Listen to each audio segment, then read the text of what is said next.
இஸ்லாமிய மார்க்கத்தை எதிர்த்து சொல்லணும் அப்படிங்கிறது யாருக்குமே தெரியாமலாம் இல்லை, எல்லாருக்குமே தெரியும்.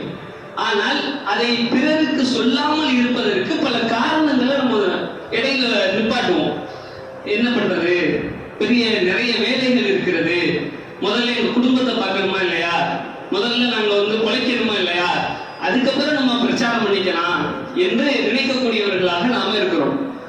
இந்த விஷயத்தை பல காலமாக நம்ம சொல்லிக்கிட்டு இருக்கோம்.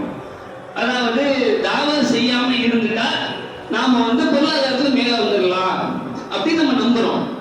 ஆனா மேல வந்துட்டோமா? கிடையாது.